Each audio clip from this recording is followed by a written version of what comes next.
Hey, Next Economy Now listeners. If you followed our podcast for long, you've probably heard about the Next Economy MBA. What you might not know is that we wrote a book about it, and it's coming out on May 23rd. The Next Economy MBA book combines our experience working with Next Economy organizations and over 400 alumni that have taken our course. It's designed for impact leaders who seek to develop a business strategy from a socially just and environmentally regenerative perspective. This book is a great way to dive deeper into the principles and case stories we discuss on the podcast and includes a workbook to put learnings from the program into practice. You can pre-order a copy for yourself or a friend at lifteconomy.com/MBA book. Thanks for listening. And now on to the show.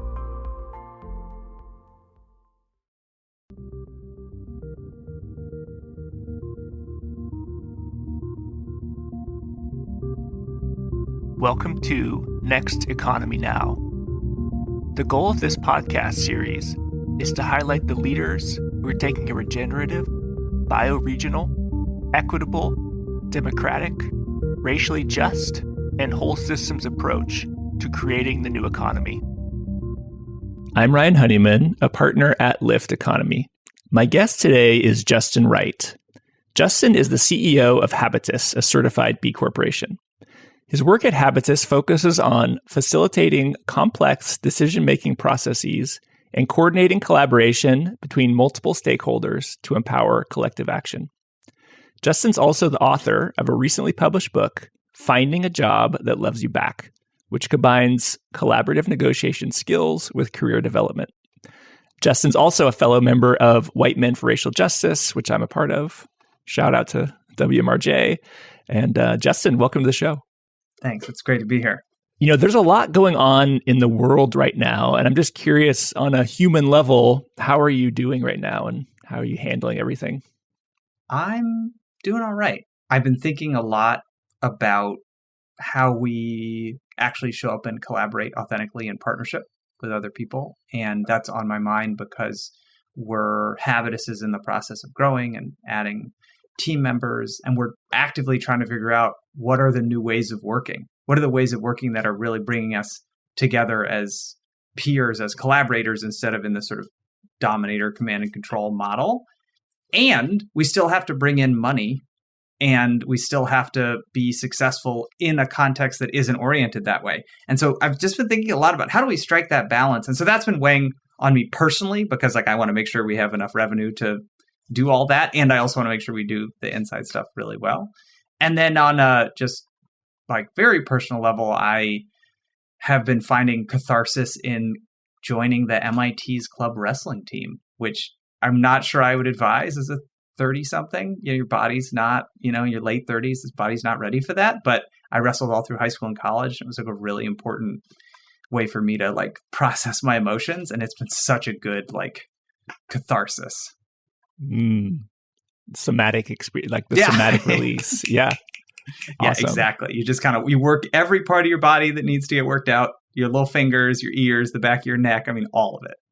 Before we get into Habitus and some of the stuff you're working on, I'm curious if you could tell folks a little bit about your background and your story and how you first got interested in the work you're doing today. Yeah. So I grew up spending some of my childhood in Latin America, in Nicaragua, because my parents were in the solidarity movement with Nicaragua in the 80s. And that gave me a really clear sense that the way our economic system worked was unjust. And I think gave me a really immediate exposure to the impacts of sort of colonialist, for want of a better word, behavior from the US and by extrapolation other countries. And so then when I came back to the US and was able to pick what I studied, I really wanted to understand the economics of that. How it sounds so good on paper. There's all this great, go America, capitalism kind of promotion. But what I had seen on the ground didn't really make me believe that that was the case. And so where did we go wrong? So read a lot of political philosophy from the sort of old dead white dudes that wrote a lot of that stuff that, grounds where we orient a lot of our thinking around capitalism, and thought that I found some mistakes, some sort of source code errors or whatever you want to call it. But it wasn't, as I went then to try to do work with those realizations, like I started to see that the theory is part of it, but like the theory is motivated in some sense to back rationalize a power structure. And so it's like, yeah, the theory is important, but a lot of it is we have a power structure we want, let's find a theory to fit it, rather than we came up with a theory, we got some stuff wrong, and look at this horrible outcome we ended up with. So I think I started to figure that out. And at the same time was exposed to several places where I saw the value and the strength of being able to work really well together with other people, being able to negotiate, influence, run good meetings as vital to the work of building whatever the next economy is. And so I got interested in that and then pursued that to try to learn how to become a mediator. I got trained, mediated a bunch of volunteer cases in court, et cetera, et cetera. And so then ended up in this work, but that required me to, this work being negotiation, mediation, and conflict management, but that work, getting into that work required me to do a lot of subcontracting with businesses that were fine, but they weren't businesses that I was like, oh yeah, I really believe in your mission. I care about what you do. You're doing good things in the world. And so once I was successful enough to be able to a little more choosy about who I worked with, I learned about the B Corp movement, got really excited about that, decided to certify our business as a B Corp, and then wanted to work with B Corps around the collaborative work that we're doing as a movement to try to create change, with the hypothesis that if you have better collaborative negotiation skills, if you have better meetings, you're able to run better meetings, if you can manage difficult conversations, we as a community will be so much more effective than if we're getting in our own way interpersonally as we try to do the sort of world economy changing work. And was there a time, because facilitation or collaboration is somewhat more defined in like conflict mediation, but is there a point in your earlier career or like college where you're like, I want to do this? Because it's not necessarily like someone might say, oh, you want to do like facilitation? Is that a job? Like, right. Yeah. You know, like how did you make the shift to like, this is what I want to actually do? You know, when I graduated high school, my mother gave me a copy of a book that I don't have a copy here in the office, but I have one at home. That's called Difficult Conversations by Doug Stone, Sheila Heen, and Bruce Patton. And I read it several times between then and graduation. You've probably had this experience, Ryan, where people say, oh, like, you're a people person, you're extroverted, I'm sure you could give a talk. Or, oh, you're good with people, you could teach a class. And you're like, well, no, actually, that's a skill. And I might have it or I might not. But just that I like have a pulse and I can interact with other people doesn't mean I'm capable of teaching. Doesn't mean I'm capable of... That we have this myth in our culture that there are certain things you just have it or you don't. That's not true. There's skills. And so this was my first opening to the idea that managing conflict, interpersonal relationships were something I could learn. There were techniques I could like practice and become better at managing conflict. And that blew my mind because I had just sort of been blindly fumbling my way through my interpersonal conflicts like everyone else I knew. And so to have a resource that could say, oh, when you really want to blame someone, here's something you could do instead that will work better. It rocked my world. And so from there, I took a couple of workshops with the authors, which was an amazing experience. And after that, decided I wanted to try to do this work. Again, inspired by what I was saying before about the belief that it was going to be important for the collaboration around sort of systems change. Got it. And then Habitus, you started in, when did Habitus start? 2014. I was working with a colleague, Leslie Foster, who encouraged, she was shifting jobs. And I said, you know, I've really enjoyed working with you. You know, what are we going to do? What do you want to do now? You're moving. And she said, I think we should start a business. And so she and I co-started a business together doing this after sort of a 6-month safe to try trial period. And we're really successful bringing in work and being able to sort of iterate and innovate in the space together. And so it ended up being, as so many things are in our careers, just kind of a synchronistic. It wasn't my plan to start a business, I guess what I'm saying. And so you mentioned some of the things you've been interested in. So what type of work does Habitus, like what are some of the common complaints or situations or like needs that you're finding in the work that you do? So if you think about where are you going to need support in interpersonal communication, where are you going to need support in collaborating, it's going to be when you have complexity, when you have like a high novelty. So you're interacting with new people. So Ryan, you and I know each other. And so if you and I have a conflict, I'm not super worried about our ability to handle it because we know each other. I trust you. I'm going to believe that you have my best interests. But if we don't know each other, I may not come in with that assertion.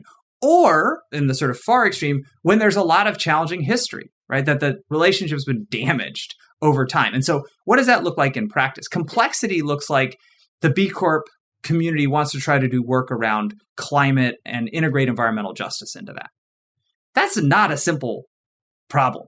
And now add 15 stakeholders trying to figure out how to do that together. That's a place where having someone who can facilitate and run the meeting so you can focus on what you're talking about, hugely important. Think about the context of new relationships. So we work with a lot of sales teams because they're constantly interacting with new people, trying to build new relationships. And you have to be really skillful there because when you don't have that basis of trust, how you interact becomes really important. We do a course on email negotiation.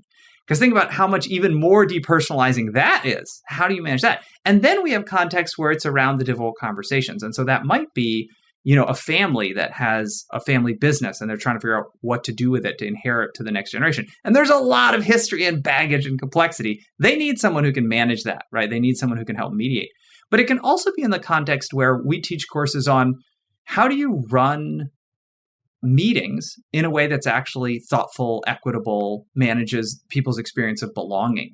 There's a lot of history there that is some of which is interpersonal, but some of which is like capital H historical and creates challenge that you need some support in thinking through how do you acknowledge that but not derail your meeting? How do you create a space where everyone actually feels safe to talk? How do you manage when people don't feel safe to talk and don't feel safe to say that? That's all a lot of challenge. And so it's complexity, it's when relationships are really new, or it's when you have a lot of conflict, basically. And so any context that fits one of those are usually the ones that we get brought in to do some kind of support with. That being said, all of us are collaborative negotiators all the time. Like your kids trying to stay up later than you want them to stay up, or you negotiating with a colleague over, who's going to be the one to do the taxes this year, or whatever it is. Those are also collaborative negotiations. So that's useful day to day, but most people don't think about themselves as negotiators. And so while that's a big need, it's not a need, there's no demand. It's a need without demand. And so that's one of the reasons that we wrote the book, is because everyone's excited about developing in their career and having a career that's really fulfilling to them. Anyone who works wants to have a career they're excited about. The book is really a negotiation book, but it's a negotiation book kind of disguised as a career book because there is demand for career and there's need for collaborative negotiation. So we try to put those two things together in the hope that we'd be able to get collaborative negotiation to people through something that was really important to them. Yeah, tell the sort of development of the book, how long have you been thinking about it and what kind of went into it? And tell us about that process. Yeah, so the book's 10 years in the making, and I know you've written books, and so you have the joyful experience of all of the editing and writing and rewriting and chaos, and it's a thing. So I'm very grateful that we managed to get this across the finish line. And our process was that we had this really interesting experience as people who are working in collaborative negotiation. So I was trying to get a job teaching collaborative negotiation. But also, I needed collaborative negotiation skills to get that job. So it was this kind of interesting meta where, if I'm learning to be a windmill designer, I'm going to need collaborative negotiation skills to get that job, but I'm not going to learn any collaborative negotiation skills as I learn to design windmills. And so we were in this really special place where we were learning the things we needed to get work through the work we were doing. And so a couple of my colleagues and I, over lunches, were like, isn't this neat? How cool that we get to learn the thing we need as we're using it. It's such a cool thing. And you don't get that if you're designing windmills. And maybe we should write something like an article and share this. And then our overambitious 20-something selves are like, let's write a book. And that then we launched a crowdfunding campaign and got a bunch of money from friends and family and others who were interested. And that kind of locked us in. I think we probably wouldn't have made it through without the support, love, and accountability of that. But anyway, so that's kind of how that project evolved for us to create a window into this world that, as you said, very few people are going to say, oh, facilitation? I want to do that as a job. Like, what is that? And yet there's so much really useful information and skills within the field of collaborative negotiation, mediation, dispute resolution, et cetera. And we were trying to figure out how do we get those out. But every time I told my friends I do negotiation, they were like, cool, like selling cars? And I was like, no, not like that. Who's the type of person that you're sort of targeting? Like, what type of person would benefit from the book and like you think get the most out of it from reading it? We wrote this for an audience that is in sort of early mid-career and in a point of transition. And so that might be you just graduated from school, or you've gotten, you finish your first 2 years at your first job out of school and are like, this was okay, but I think I'd really like to try something else. But we're looking at people sort of in that early first 10 years, I would say, out of whatever school looks like. And the reality is I use it all the time, as do both my co-authors. So the model you could use at any point in your career, and the examples and the way you've written it is really targeting that early career audience. And, we talked about this briefly before the show started. And also, you mentioned it about you working with companies that you weren't quite as excited about with, like, I'm curious, where do you see as the role of collaborative negotiation in the next economy? And where does it already exist? And what are you seeing so far? I know we don't have the answers, but it'd be interesting to just riff on that a little bit. Yeah, I really like the idea of riffing on that because you may actually know a lot more about this than I do. And I'd be interested to get your thoughts, as you think about. So let me describe what I see as the use, and then I'd be interested to hear where you see this working and not working, right? So from my perspective, as we're making a transition from an economy that's based primarily on some form of domination, which is designed towards exploitation. So it's saying, I control this thing, and I'm going to work with you to get you as much as you need to not leave, but no more than that. And if I can force you to stay for some other reason, I will, and then I can extract even more value from you. To a model where we're saying, we're doing this together for trying to create mutual benefit in a way that's fair. That requires a much deeper understanding of each other's needs. It also requires more buy-in, which means we're going to have probably more interpersonal friction because I can't just be like, I'm the boss, get lost, right? And so I've been looking at this both through the lens of what are the skills that are required to engage in a way that is anti-racist, that is feminist, that is like, that really moves us towards belonging. And then what is the work of running a business that's self-managed, for example? I see a lot of overlap in those two, but I haven't quite put the pieces together. So anyway, what do you think? Yeah. Where do you see this all fitting in your much wider view of the next economy? Well, I don't know how much more wide it is than yours, but I guess what I'm seeing is a few things. One is there's this sort of, I think in sort of collaborative negotiation for, let's say, like flat organizations, the real key is clarity of role expectations and then accountability, because it's actually works fine in a lot of cases to not have a manager and like a top down, as long as there's clear accountability. Because really what the manager is doing in many ways is being like, did you do this thing I told you to do? Whereas if it's like collectively set amongst peers or like, more flat structure, but you're accountable to one another and you actually hold each other accountable in like a peer supportive way, you can actually have like really dynamic, high performing teams. It's just so foreign to like the more capitalist dominator model, like you were saying, at least in, traditional corporate America. And that makes me think of something, because I coach several organizations that have made a transition to self-management and have recognized the need for collaborative negotiation skills at the same time. Because what I've often seen is people say, okay, so we're going to set clear accountabilities. We're going to do what you described. works great. And then all of a sudden there's a disagreement about how to move forward on something. And there's no clear decision-making process because it would have just defaulted to the boss decides, but there's no boss. And so then either someone just makes a decision and everyone else gets upset, or no decision gets made, or you get stuck in some consensus-based, endless argument about the thing. And so that is definitely one place I've seen is just being able to have, how do we get clear about what kind of decisions we're making, who's making them, under what circumstances, with what structure, and then how do we resolve conflicts when they arise? Because that all works really well, then that solves 90% of your problems. So what happens when two members of your team really disagree? Like, do you have the skills on your team to mediate that conflict, to negotiate effectively? So that's a really interesting place that it shows up. Where else do you see it?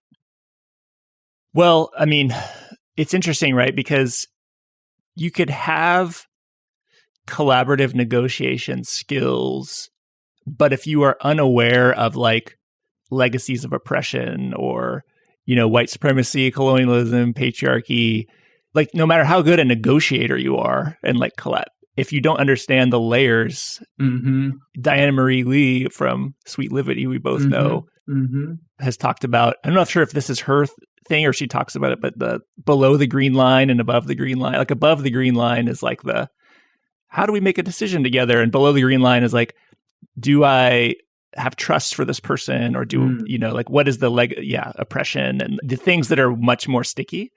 So I think those pieces are what next economy companies are trying to sort of go into a little bit. And it's tricky too, right? I think we may have talked about this, but how do you go into, we've worked with a company where it's like one of the team members had a lot of trauma and stuff coming out. And like as a next economy company, you want to make space for that. But then like, what is the boundary of like someone's personal trauma, bringing that piece in and like dealing with it versus like what's appropriate for the organization?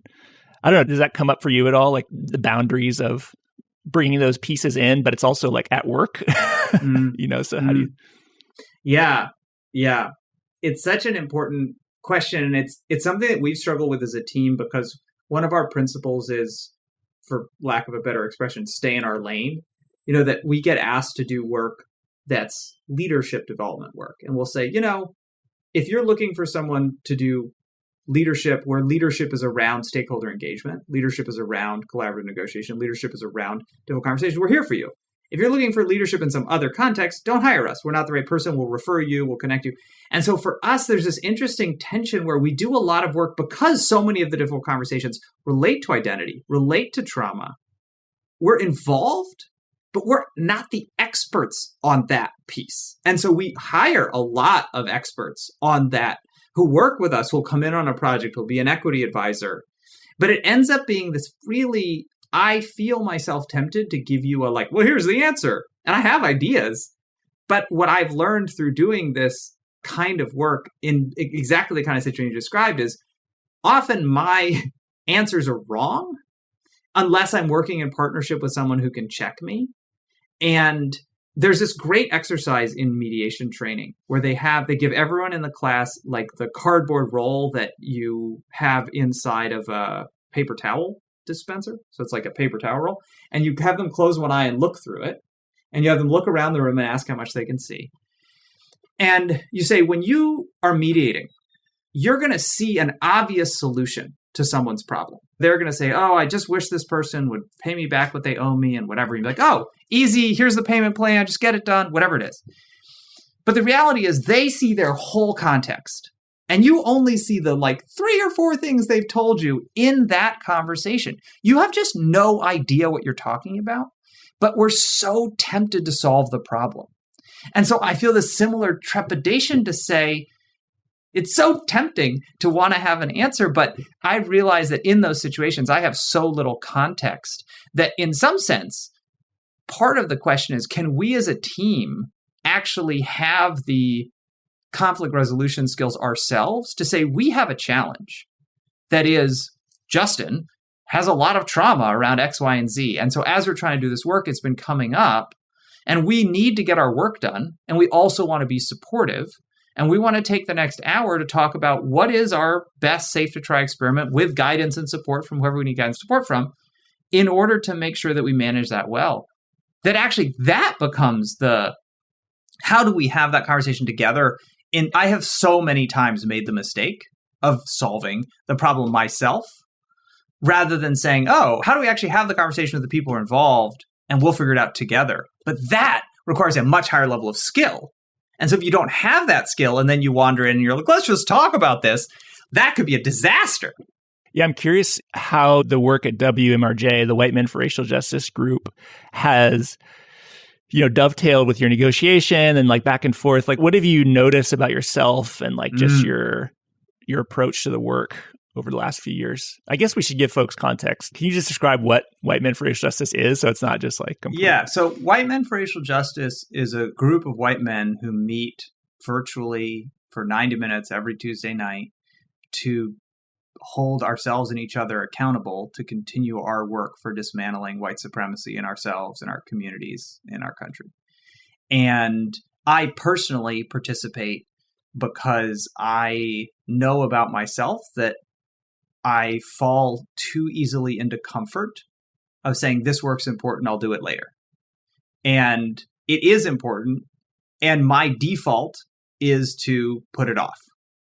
And so I need this kind of accountability, and I have sought out these kinds of structures, and this one is awesome, and I love it, and I'm really grateful that it exists. And we read and watch movies and art, listen to podcasts, and we're taking information, then we gather to process it and think through it. And my experience with it has been, it's very much been onion-like, or like a spiral, where I'm passing over the same area, but at a different level of depth.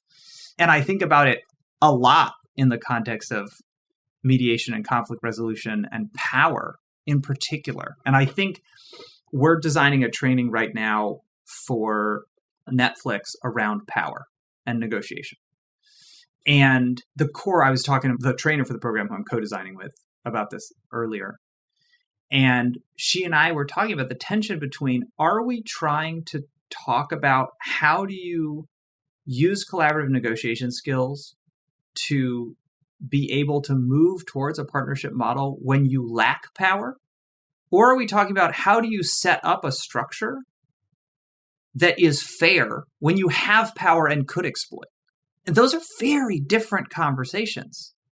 And what the White Men for Racial Justice work has led me to do is this sort of consistent re-examining of both my assumptions about where is there power that we need to address, right? And so I think I probably originally would have looked at just like positional power, financial power, and I wouldn't have thought about like the historical context of who might be comfortable speaking in a meeting, whose ideas have been ignored 100 times by 100 other people. So even if you're not intending to ignore their ideas, it's probably going to have that impact. And I can't just be like, well, that wasn't my intention. Like, I need to be sensitive to that. How do I create the space for that history?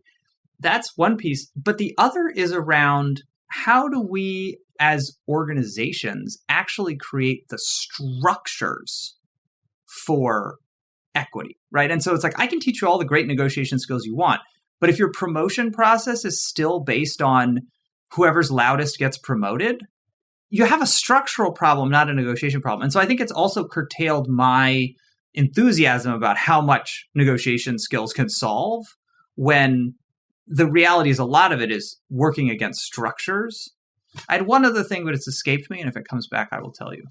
Yeah, I would agree. This idea of the structural versus more of like the interpersonal practice. And I'm kind of curious if there's, more broadly, maybe in your field or in some of the work you're doing, is there anything that's like really exciting you and like making you jump out of like, I would love to get up and work on this idea or this topic or this problem?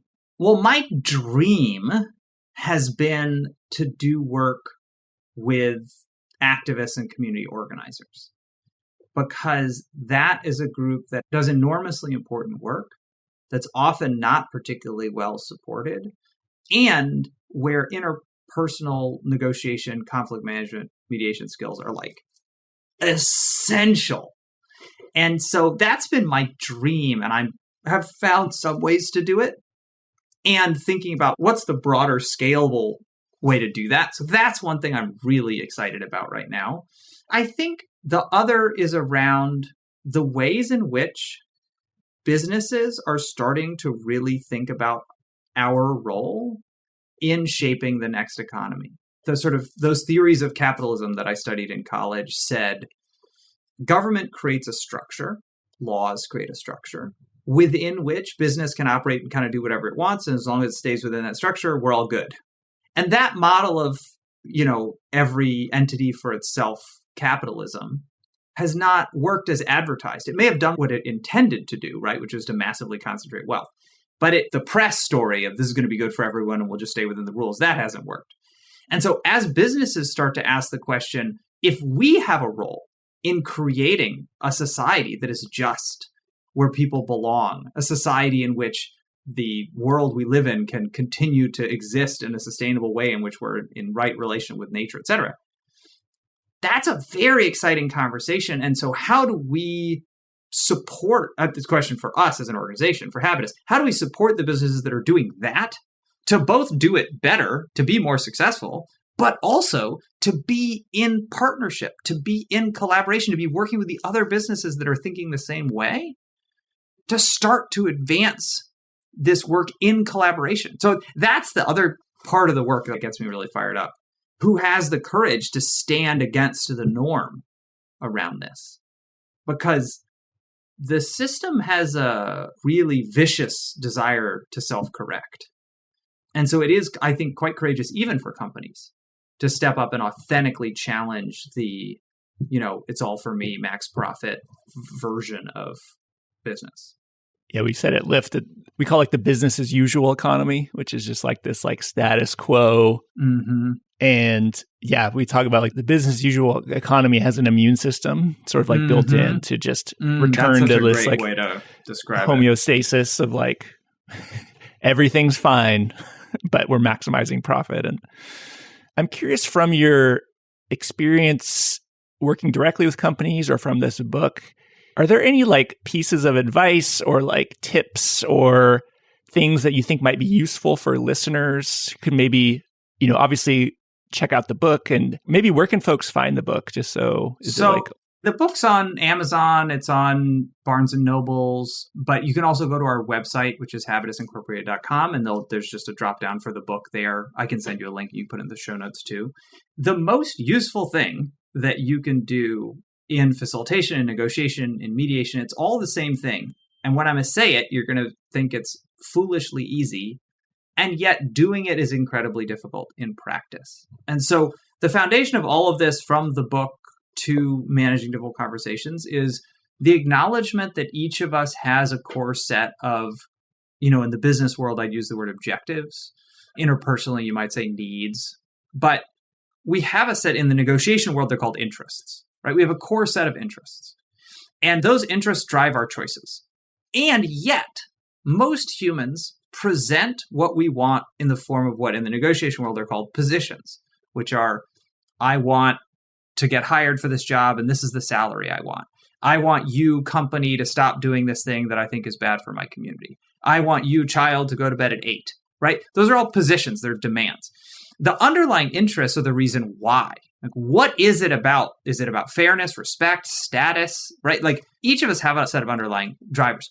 When we're just competing at the level of I demand this, right? We tend towards haggling. When we can get down, have enough trust to actually say, Ryan, what is it about hosting this podcast that's really important to you? What does a successful experience look like to you? What makes this valuable for you? And then you ask me, what do you want to get out of this? Why do you want to spend time together? What brings, and we can have that conversation. All of a sudden we unlock this huge capacity for creativity. And the skill is being able to hear someone say, I have to be the one who presents this to the board, and listen through for what is the positive future-focused thing that they actually want? So instead of saying, you don't want to look bad, what's the positive thing? Is it respect? Is it recognition? Is it appreciation? Is it credit? Is it airtime? Is it a chance to ask the chair of the board an important question?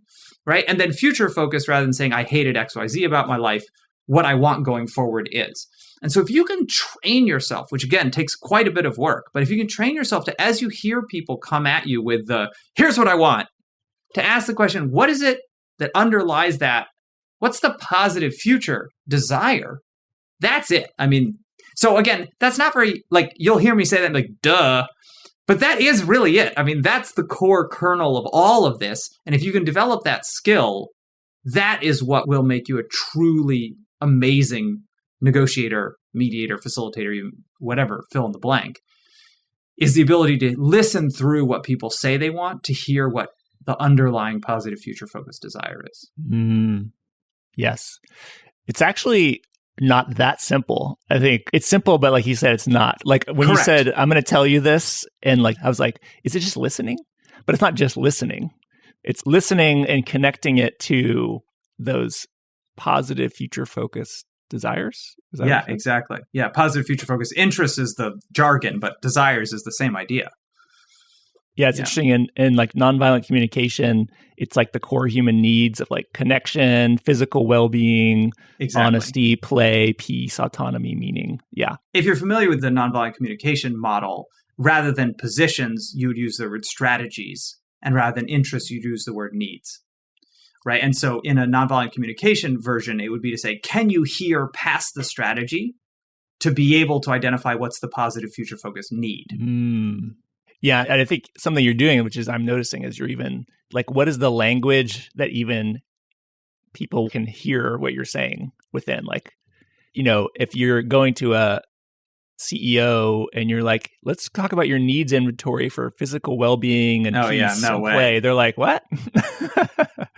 Yeah. And that's one of the most challenging things with any form of expertise or any point of view is that we speak from a knowledge set that the other person doesn't share. And I've been thinking about this just even on our team in terms of like access and welcoming new people in, just in my use of acronyms. But there's so many places where the message that we send and the message other people receive aren't the same.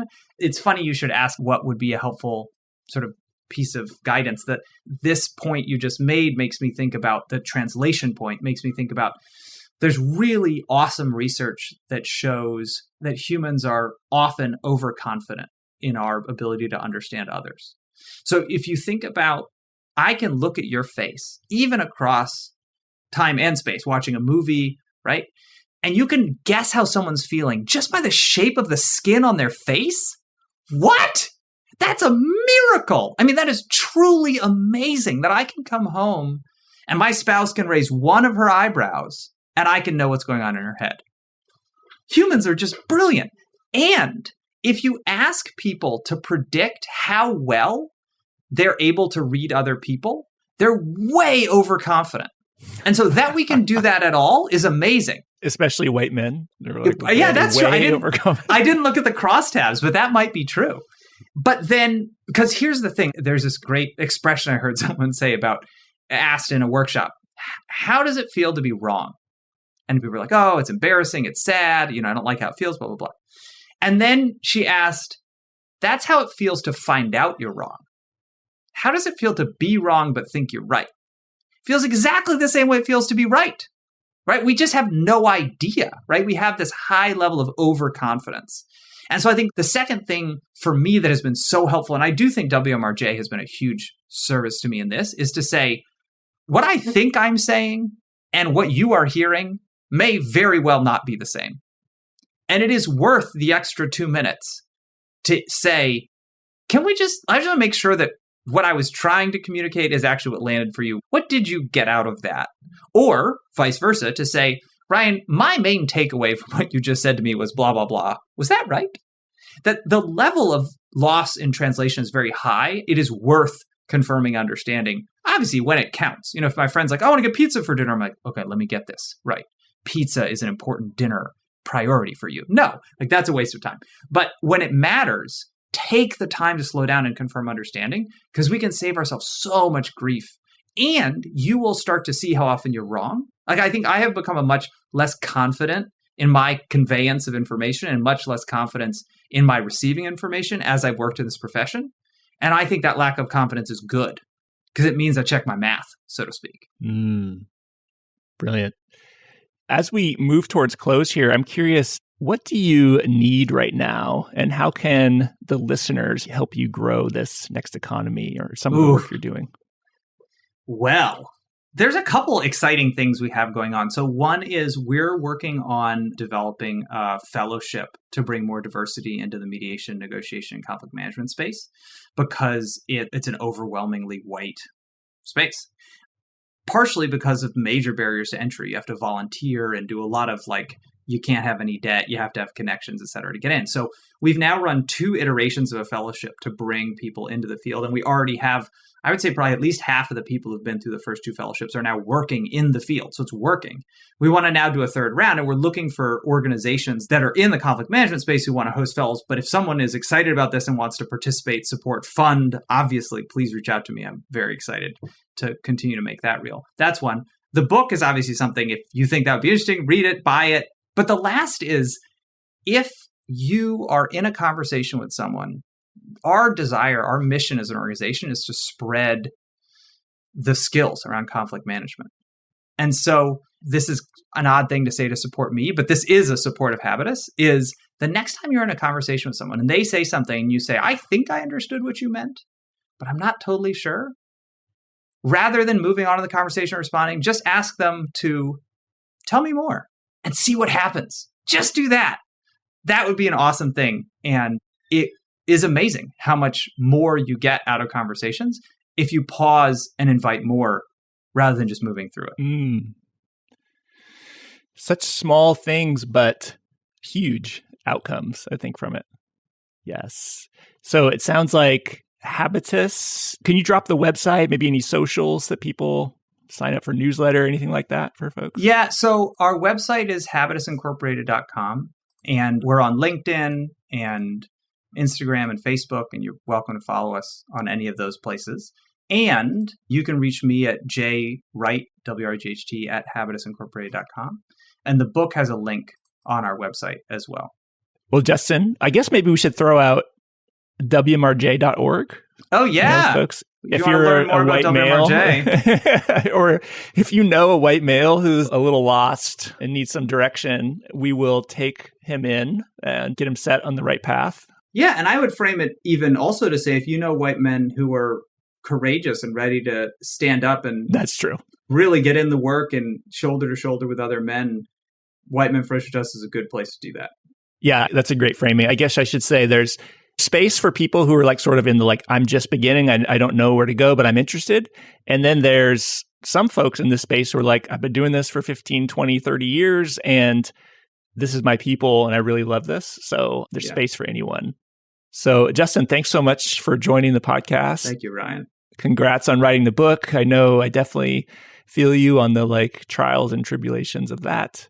And I look forward to seeing you in Montgomery, Alabama for our WMRJ trip. Can't wait. Thanks. All right, thanks. Next Economy Now is a production of Lyft Economy. To listen to all of our episodes, go to lifteconomy.com/podcast. That's LIFT economy.com/podcast. You can also sign up for our monthly newsletter at lifteconomy.com/newsletter. Please also rate and review our podcast on iTunes, Spotify, Stitcher, or wherever you get your podcasts. Thanks for listening.